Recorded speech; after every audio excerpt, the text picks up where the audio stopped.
I didn't bring a prop with me today, but I think a lot of you probably brought the prop with you. So I think that'll become apparent when I go through my talk here. I want to start with actually a Greek physician, Hippocrates. He said something very profound. Let food be thy medicine, and medicine be thy food. So if you think about that for a little bit, it is very profound. And not only did it apply in 460 BC, but it applies today. So I think that's very important to think about. I'm going to jump ahead in time here to another physician. This was a guy who called himself Paracelsus. Now, that's actually a hybrid Greek and Latin name. He was a famous physician back in his day. He was actually a little bit out of the box, had some crazy ideas, but we consider him to be the father of toxicology. And the reason why is because he said this: dose makes the poison. So it's the amount of something that is the poison. The amount of something could be the food that you're eating. It could be the parts of the food that you're eating. Maybe it's the micronutrients. Maybe it's the macronutrients. Maybe it's actually something like sugar. So if you go to your grocery store, is this how sugar is labeled? I don't think it is. But is it a poison? Can you imagine walking up to the counter, you have the kids with you, and you go to buy this, and the person at checkout looks at you. You're buying poison for your kids? What are you, crazy? But we're eating this stuff, right? Okay, we need to talk a little bit about what sugar is. So sugar, as of what I'm calling it, is a simple sugar. It's a carbohydrate. Carbohydrates are either simple sugars or complex sugars. Carbohydrates. Complex carbohydrates are starches and dietary fiber, and the things that we call sugars are just simple sugars. And so our bodies need sugars. Our bodies need starches for fuel. Our bodies also need fiber for the fuel for our gut, which we learned about previously. The gut needs to eat too, in addition to us. So we have food for everybody, the gut and us. Okay, so we need carbohydrates, right? I just want to emphasize this point. Carbohydrates are essential. A lot of people want to cut them all out, right? Completely eliminate carbohydrates. No, carbohydrates are essential. You have to eat them. But let's go back to Paracelsus. He says dose is the poison. So maybe it's the amount of something that's going on. Okay? What I'm showing you here on your left is a slide taken from George Bray, who's an important obesity researcher at LSU at the Pennington. And you can see over a number of years that there's been this huge increase in beverage intake, which really means we're consuming a lot more sugar, right? And this parallels the increase in obesity. So there must be a link between the consumption of these sugary beverages and obesity, right? Okay, this is an association. On the right is another association. This is the consumption of bottled water. That parallels obesity too. So I don't think any of you can convince me that the consumption of bottled water is causing obesity, right? So you got to be careful about associations. And I just say this as a caveat, okay? Okay, here's a simple sugar. This is a sugar, table sugar. This is sucrose. It's made of glucose and fructose. We have enzymes in our body that can cleave this disaccharide into monosaccharides. Glucose is the sugar that circulates in your body. That's the blood sugar. Fructose is a sugar that's found in fruits in high concentration. But most of us know about fructose because of the high fructose corn syrup that everybody's consuming in this room. Everybody is. Unless you don't eat any processed foods, which I don't think anybody does in this room. So there's been a huge increase in the consumption of processed foods and in the consumption of high fructose corn syrup. So the question has been, what's the difference between these sugars? Are they somehow different? The Corn Association says they're no different.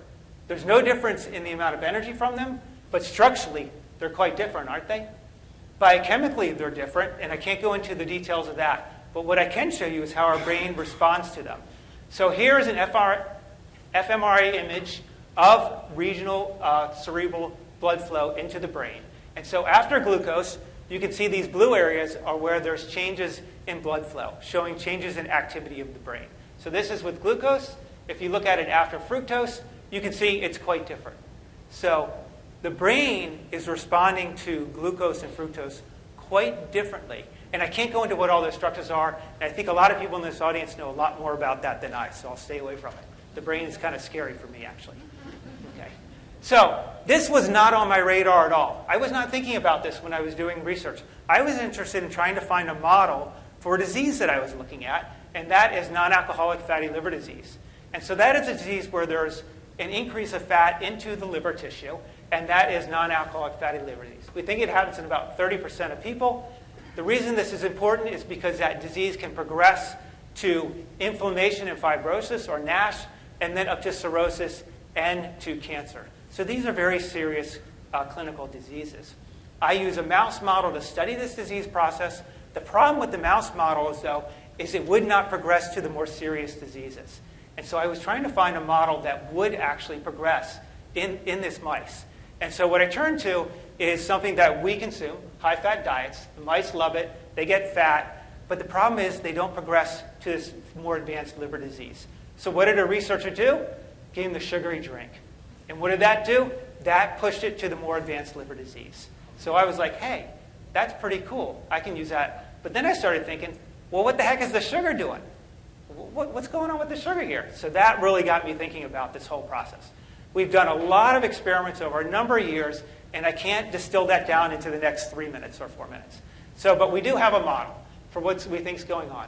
We think the sugary drink with high-fat diet causes an increase in food intake, decrease in activity.